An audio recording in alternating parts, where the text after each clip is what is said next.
What's up, YouTube? Capital G here, talking about Spyral Super Agent, Konami R&D, and TCG exclusive archetypes as a whole in this video, asking the question, do you guys think that Konami should maybe reevaluate the way that they make TCG exclusive archetypes and the way that they develop them? Because to me, it doesn't really seem like they're working. It doesn't really seem like they're getting the competitive play out of these archetypes that they're intending on getting, and it doesn't seem like they're really just they're up to par. But anyways, I want to start this video off by talking about Spyral Super Agent because I was watching the YCS San Diego over the weekend, and Jerome McHale was commentating. If you guys are wondering why I keep bringing up Jerome McHale, I alluded to this in yesterday's video, but Jerome McHale is a Konami employee. He works for the research and development department. Obviously, they create, the TCG exclusive archetypes. And my best guess is he probably does have direct involvement in the creation of the ban list. It's probably him and the R&D team, and they go over the state of the game and think, what should get hit, what shouldn't get hit. Spyral's too OP. Let's hit a couple of cards, etc., etc.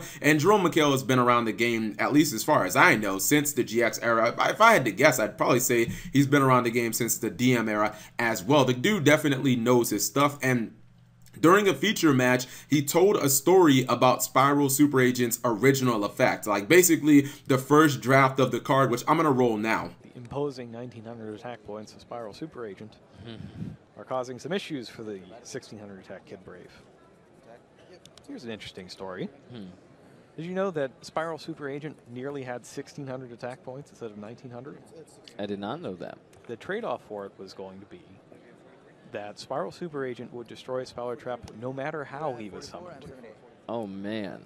So Call of the Haunted, Pendulum Summoning, anything of that would have let him destroy Spyral Trap. That was a little too much for him, and in the end he got 300 more points of attack power, but he was only able to destroy things off being summoned by a Spyral card.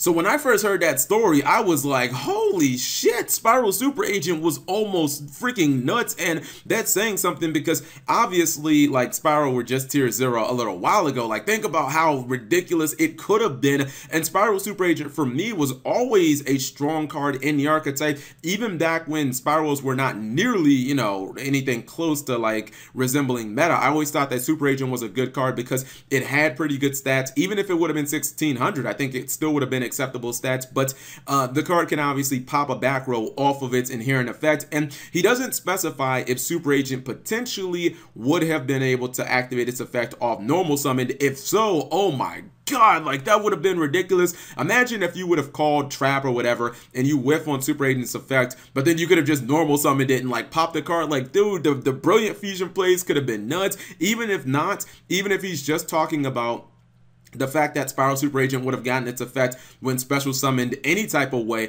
I mean, people already play Soul Charge in the deck, and, potentially bringing it back from like Call of the Haunted or anything like that. Like Super Agent, I think that they thought Super Agent might have just gotten splashed into like other decks. That's my main thing. I'm thinking they thought that Super Agent would have said, you know what, fuck being a Spyral. This archetype sucks. I'm gonna go off and do my own thing in a bunch of other decks. But I guess that makes sense why they did, want to make sure that Spyral Super Agent wasn't going to be completely OP. And that story kind of told me a couple of things, right? I think the most important thing that it told me is Konami puts a lot of thought into these TCG exclusive archetypes. These are not things that I guess you can say they metaphorically just shit out. They're just like, well, we need this deck. We need it now. We have to develop a brand new archetype in 2 weeks or something like that. So who cares whether it's good or not? It tells you that they really are trying to, make these archetypes competitive, but still have a level of balance on them. But it's really weird because I guess the things that story told us and the actual results seem to go in two different directions. They seem to conflict, right? Because the story tells you that Konami is putting a lot of thought process into making these archetypes, but then you look at the results of most TCG archetypes, and doesn't it seem, at least, I'm going to speak for myself, it seems to me like most TCG archetypes kind of fit into two categories. I guess you would say that Kaijus are the one exception, but have Kaijus ever been really their own full deck? Because, I mean, yeah, I might have a couple of duels on my channel with them, but most people don't really consider Kaijus like their own full deck. Hell, most of the times I forget they even have effects because no one even plays the Kaiju cards that, can hold the counters and whatnot. But it kind of feels like, TCG exclusive archetypes either fit into Table 500. That's your Noble Knights and your Formula Athletes and your Revan Dreads and stuff like that. Or decks that are just like really, really amazing. Like you could even say OP upon release, like card or archetypes that are just like, damn, Konami, you really adjusted them to power creep. Like you clearly want these to be meta, and obviously when I say that, you think of Burning Abyss and you think of like Cosmos, and Cosmos were obviously adjusted to power creep because in Dimensional Chaos we got the Magispectors, and then you know the Cosmos, they got Dark Destroyer in that set, and also their big ships can't be targeted, so that made them extremely powerful. You look at Burning Abyss and like the entire fucking archetype floats, and they had to hit so many of the cards in the archetype. Even Konami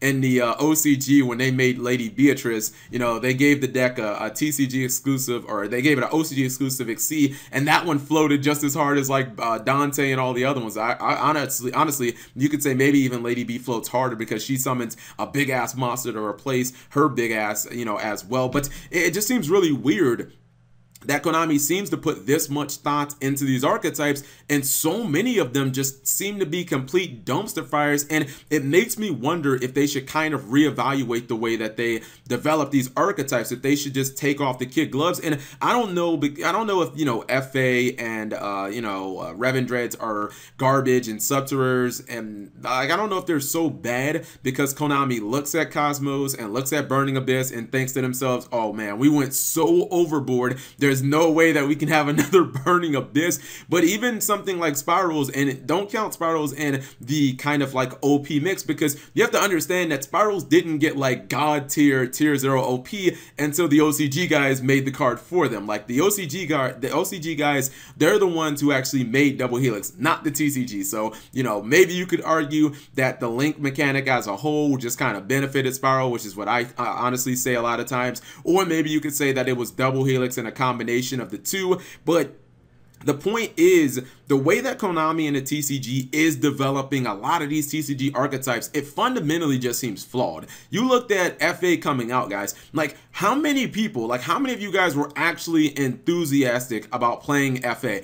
And I'm not talking about FA from like an art perspective or maybe even a card lore perspective if you think that they're associated with the UAs like I do. I'm not talking about, you know, Cap G, the artwork on FAs is awesome. No, I'm talking about once we actually knew what the cards did, didn't everybody just, you know, sigh and say, oh god, here's another fucking terrible TCG exclusive archetype? And I kind of felt that same way about Vendreads as well. I looked at it, we saw some really awesome artwork, and then I started noticing like they had a bunch of like odd level monsters. And I'm just thinking to myself, dude, odd level monsters and ritual summoning go together like freaking oil and water. Yeah, in Necroz it can kind of work, but Necroz are like so much better than like every other ritual deck ever that Necroz can get away with shit like that. But generally speaking, I don't like ritual archetypes to have odd level monsters because it just ends up being weird and it doesn't really work as well. And it's just, I feel like Konami in the TCG, I feel like because of Burning Abyss and because of Cosmo, I feel like they kind of keep the kid gloves on these archetypes, and they're kind of afraid to push the envelope. And you know, then Konami and the OCG has to like either like release an incredibly broken card like Double Helix to make the archetype like playable, or we just get like a wasted archetype. That like, do you guys think that FAs are ever gonna be good? Like, it's gonna take something so ridiculous to like break that archetype. I mean, look at Subterrors. I mean, Konami and the OCG has given that archetype multiple cards. They gave it what?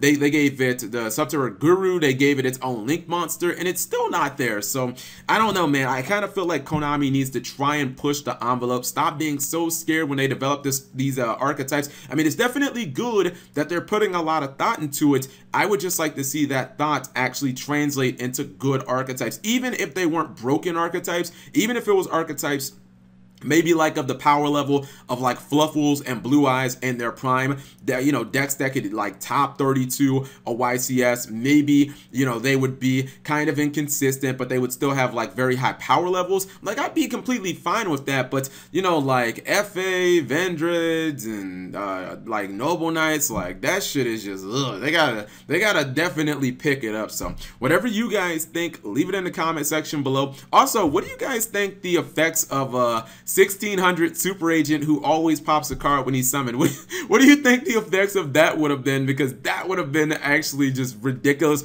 I know what I would have done. I just would have splashed it into other decks. Like that card, like off Brilliant Fusion, you get the like special summon one if you have another copy, and then normal summon pop. Like that would have been epic. Anyways, whatever you guys think, leave it in the comment section below. Thank you guys for watching. As always, subscribe if you have not already, and turn on those notifications for daily videos.